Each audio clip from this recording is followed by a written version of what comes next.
Hi, this is Amy Vetter, and this week I'm with Scott Shute from LinkedIn. And Scott, would you give a little background on what you do for LinkedIn? Sure. I'm the head of our mindfulness and compassion programs. I've been at LinkedIn for about 6.5 years. The first 6 of that, I led operations. I led global customer operations. But in the last 6 months, I am head of mindfulness and compassion. So That's awesome. my dream job. Yeah, so how did that journey happen from what you were Yeah, doing before? sure. I mean, long story short as possible, I've been kind of a double agent, I say. Okay. Uh, you know, I've been really interested and been on my own kind of journey since I was 13. hmm Been meditating since I was 13, been teaching since I was 19. It's been a big part of my life. And then in the last few years, I'd kind of gotten to that point in my career and my personal development where I felt, comfortable in my own skin enough to come out as a meditator. I love So, that. yeah. And so I started leading a class at work, and it grew from one class into, then I volunteered to be the exec sponsor for our program. We didn't really have a program, but there was a lot of people, just like me, volunteering to do things. And so for 2 or 3 years, it was my side hustle. Yeah. And we pulled together a team of volunteers and created a pretty nice program. And then for me, the tipping point into making it a full-time gig was this past May. Jeff Weiner, our CEO, was giving the commencement address at Wharton, and he was talking about compassion, which I thought was amazing in itself. And Yeah. then the next 3 or 4 times he's on TV, that's all the reporters want to talk about. They have one question about LinkedIn and 20 questions about compassion. And I was thinking, wow, it's time. It's time for us as LinkedIn to take a leadership position in more than just, while Jeff talking about it is awesome, we need to codify what it means. And so that if you tell 13,000 people, to go back to their desk and be compassionate, everybody knows what that means. And so I made a pitch to Jeff and our head of HR and a bunch of other people, and here I am. And so my job is twofold: mindfulness and compassion. Mindfulness is about mainstreaming mindfulness, just about making it part of the fabric, just like we do physical exercise. Want to make mental exercise just part of the fabric of what we as individuals do and what we support as a company. And then 2 is compassion. So I'm an ops guy. So my job is, operationalize compassion, meaning what does it mean to run a company compassionately? What does it mean to sell or service or build products or lead a finance organization compassionately? How do we run meetings? How do we treat each other? How do we treat ourselves? And so we're on the first steps of a 1,000-mile journey, but it's so fun. That's awesome. And it's great to see just a dream be able to become reality in business. So can you give some specifics for businesses that are out there, business owners, leaders in corporate? Like when we talk about mindfulness, it's such a broad term, but how do you really integrate that into the daily life of a business owner or a corporation? Sure. Can I talk about both mindfulness and compassion? Absolutely. Because I think compassion is actually, Yeah. more actionable. hmm Mindfulness, I think, is, so first there's the practice itself. And I think companies who create space for that to be part of the fabric, just like they would create a gym where you could go physically exercise, creating places where people can go meditate, whether it's group meditations, whether it's quiet rooms. A lot of companies have prayer rooms. We call them quiet rooms, where you could go do your thing. It could be to pray. It could be to meditate. And then the next kind of stages is taking it, we say, off the cushion, taking it into places to build in more mindful ways of operating. So this is where the term mindfulness gets kind of broad, right? Or it means something more than just meditation. So it could be things like gratitude. So as an example, starting every meeting, we start our team meetings with a gratitude, meaning sometimes it's personal win, professional win, sometimes it's a gratitude. But when you start with gratitude, it starts everybody from a different position, right? It opens their heart, it gets them more open. We tend to have a negativity bias. Yeah. That's how we operate. That's how we've been wired or programmed over thousands of years. Starting with gratitude gets people in a more creative spot and builds more openness.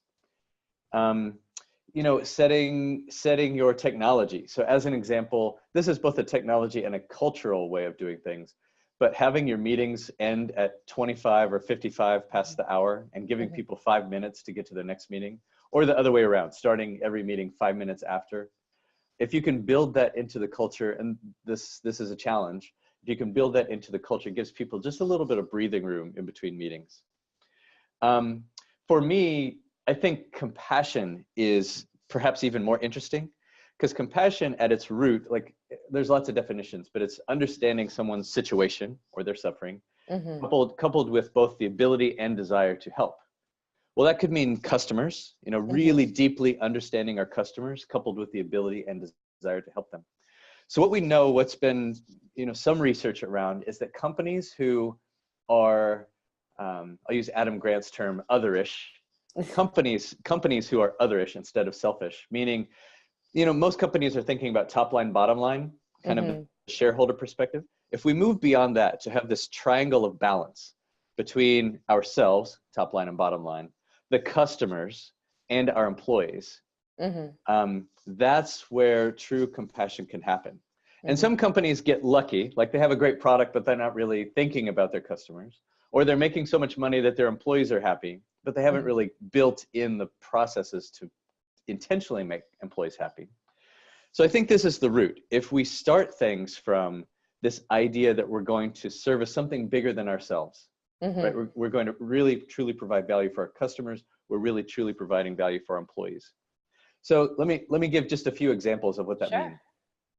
So if a CEO is standing in front of the all hands and saying, "Hey, we're going to be the next $5 billion company," like, really, who cares?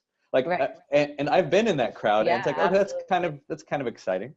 But it's better to say, as an example with LinkedIn, we could talk about how many clicks we got. We could talk about how many users we have. And that's all good. We should measure that too. But it should be a balance of customer first, meaning how many jobs did we help people get? What value did we actually provide? And thinking about it from a customer first perspective. Or if you're a salesperson, if you're the head of sales, thinking about how to build a compassionate organization. If you just did one thing, if you could stand on stage in front of your sales force and say, "Never sell our customers something they don't need just to hit your quota." That's huge, right? Yeah. Because then it's about value. Then it's about really providing value for those customers. If you're the head of HR, thinking about how to build in truly compassionate programs for your employees. Somebody was asking me the other day, they were saying that at their company, if your spouse died, you got 2 days of bereavement leave. I mean, that's not a compassionate policy. Right. It's just not. There's nothing about that that's compassionate. So building in the systems that will support this idea. Yeah. One of my favorite quotes right now is James Clear from Atomic Habits. Our lives do not rise to the level of our goals; they fall to the level of our systems.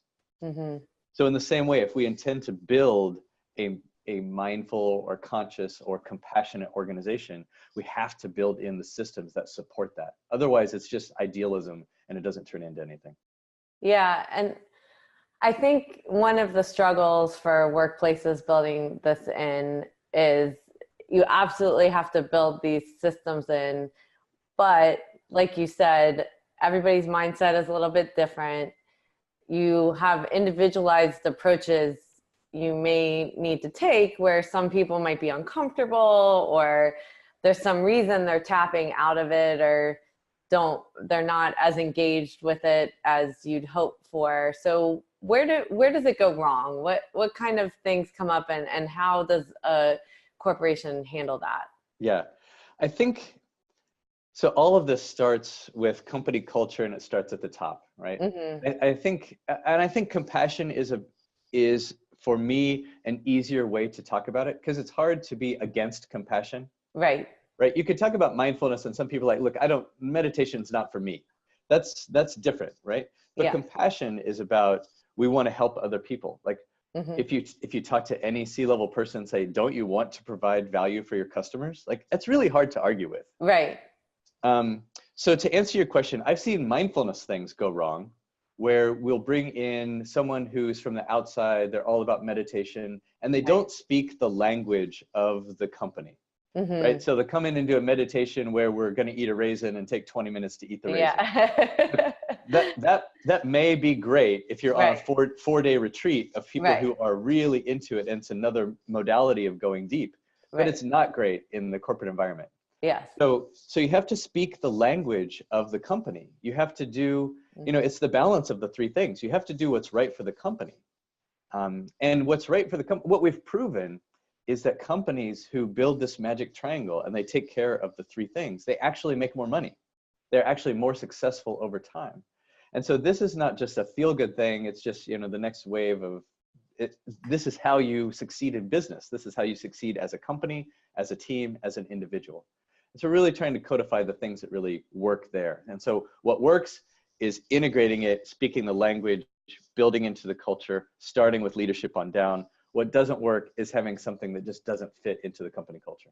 Right. And I think it's that, one-time hit versus the company has to be bought in, even if they bring in a speaker, to have someone like you or a team behind it to carry it on. Right. Because that speaker's going to leave, and then everyone felt good for a moment, even if they did enjoy the raisin. Exactly. You got to build the system. Yeah. And then there's nothing to carry it forward when they want to feel like that tomorrow. What other tips can you provide businesses? Because the other thing that I want to make sure we encompass as well, being this digital world, is not everybody's in an office. So if you've got remote employees, or everyone is remote, it could possibly be, your customers are not part of your organization. So how do you get everybody into the mission and the purpose of what you're trying to do? Yeah. Well, so technology can help, right? So things like video, right? The experience, for me, the experience of video, like we're doing, I can see you, we can make eye contact. There's much more of a human connection when all of our meetings happen by video versus if it's just audio or email. So the technology, it's come a long ways in the last 20 years. I used to work at several companies where we had video capability, but nobody used it because it would take 13 minutes to get it up and running. And then everybody was mad by the time it got working. Now, video is so easy. There's really no excuse to not use it. So we start there. Then I think it's about just consistency. We talk about trust as consistency over time. Consistency with this topic, consistency that we're building it into everything that we do. So if I'm having a conversation with a customer, I can talk about our culture. I'm talking about, hey, here's the way we do things. Here's our processes, because ultimately, I really want to provide you value. At the same time, I'm trying to sell my stuff, right? I want us to win. I think I'm going to win by providing more value than any other provider can. And it's just, again, building those systems into everything that we do. The way we handle meetings, the way we talk about it on stage, if you're the CEO or C-levels down to every leader, the way that we codify our values so that each individuals know how to act, when they come into the workplace. Great. It's actually one of the things I'm fascinated by is how big, especially large companies, but even small companies, shape consciousness, let's say. Right? So big companies that have, the Googles and the Facebooks and the Microsofts and Aetnas and others, they have tens of thousands, hundreds of thousands of employees, and each one has a very strong culture. So in the same way that, religions or governments have done over the last several thousand years, now it's these big companies which are really shaping the way people think and act. Yes. So if we want to change the world in a positive way, I actually think the workplace is a rich environment to do that.